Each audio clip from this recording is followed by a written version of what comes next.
Как мне в тот день позвонили с утра раньше, через где-то полчаса мне позвонили родственники и сказали, что случилась трагедия. Дом, который находился мой племянник, она рухнула от газа. Вот. И я начал звонить, и в тот день у меня не было билета, в общем, не смогли новогодний, в общем, найти. Я после этого, как билет находил, прилетел в Магнитогорск, чтобы уточнить, в чем дело и как, что случилось, в общем. То есть вы здесь уже несколько дней? Да, я уже несколько дней здесь, вот я именно пока ждал, когда с завала достанут племянников, моих родственников. Племянника доставили? Да, вчера я был в морге, на опознании был, узнал своих племянников, племянницы, и сноху узнал, и, все документы, которые были там, подтвердил я, и сегодня мне отправили в долг и в социальную помощь, в общем. Шухрат видели, он в больнице? Да, я не видел, когда он был в Магнитогорске, не пускали, он лежал в коме, в искусственном, как мне объяснили, что в коме, так как мне врач объяснил, что он находится, чтобы ему нельзя, чтобы он, вставал, в общем. Поэтому они его держат в искусственном коме держат. Его увезли в Челябинск? Да, вот. Потом его увезли в Челябинск. Наш как раз в это время был генеральное консульство Республики Таджикистан. И мы созвонились, они были здесь, и поехали они в Челябинске как раз вот вчера, повидали племяннику, они звонили, что все нормально, вчера была еще одна операция ему, сказали, что вроде на улучшение идет Шухрат, племянник. Какие Повреждение повреждения? было ребры, удалили селезенку. И там одна нога вроде сказали, что заморозилась. Они вроде сделали все, оперировали вроде вчера и сегодня нам сообщили о том, что уже нога чуть двигается. И там в голову было какое-то это еще. Он знает о гибели семьи? Еще раз. Он знает о гибели семьи? Он пока еще не знает. Когда вчера я общался с парнем, гражданин Узбекистан, он во время взрыва находился здесь. После взрыва он поднимался на третий этаж, спасал он со спасателями и увидел Шухрата. Он был до пояса, под бетонами был, и он его не смог достать. Потом позвал на помощь, МЧСники приехали, его достали. Последний, который из завала достали, это был мой племянник.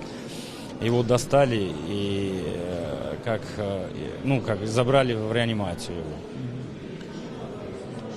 Когда вы поняли, что, наверное, не нужно надеяться на спасение его супруги и детей? Я уже думал, после того, что как фотографировали родственники этот дом, и мне объяснили, что он находился на 6-м этаже, и после того, что я эти фотографии, видео увидел, я не думал, что они все живы, я вообще не надеялся. Я родственникам своим уже сказал, что не надейтесь после такого, которое было в этом подъезде, ни одного, мне кажется, живых не найдем. Расскажите про его жену и детей. По именам, возрасту. Да, Исоева Раджабмо Раджабалиевна, 94-го года рождения. Его супруга. Да, и она была, у них было 3 детей, вот Ахмад, Фатима и Мухаммад. Все маленькие. Да, все маленькие, да. Вот.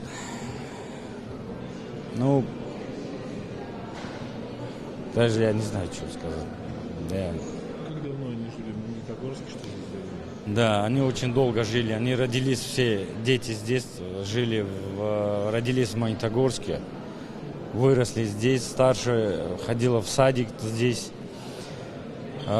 Перед Новым годом как раз у меня видео есть, которые они мне отправили, что как он возле Деда Мороза выступает, как он читает, ну, стихотворение говорит и поздравляет. Видео мне отправили.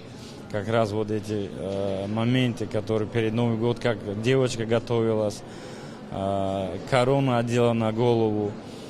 И начали дома повторять стихотворение для того, чтобы как в садике выступать. Еще эти видео мне отправляли они вообще. То есть это буквально за 27 Да, да, вот перед Новым годом уже.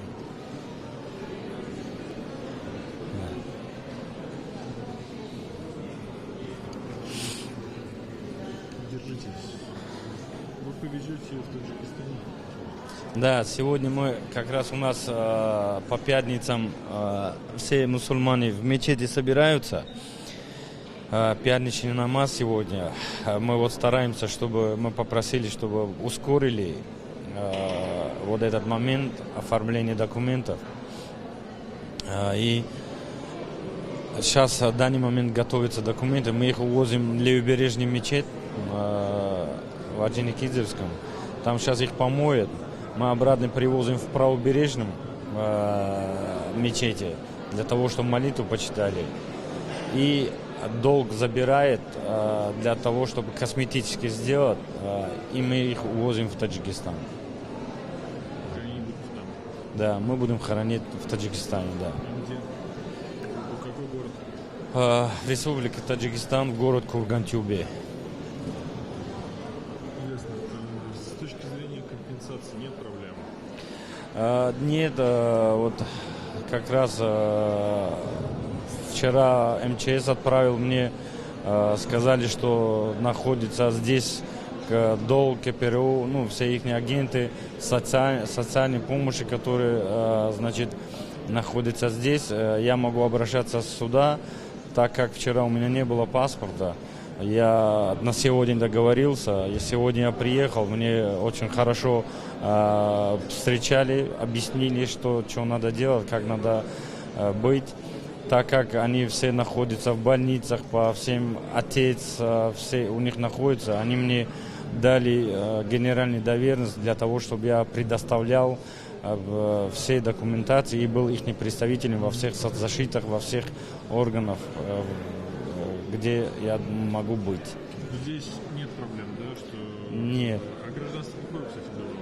У детей было гражданство России, они получили гражданство России, а Исоева и Ульфатов, у них было вид на жительство.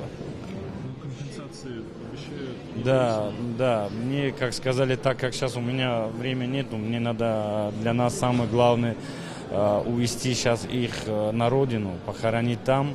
Ну, так я договорился, они сказали, когда я приеду уже с Таджикистана, после похорон, после всего, я могу обратиться в соцзащите, и все, они мне помогут, они мне все объяснят и все сделают.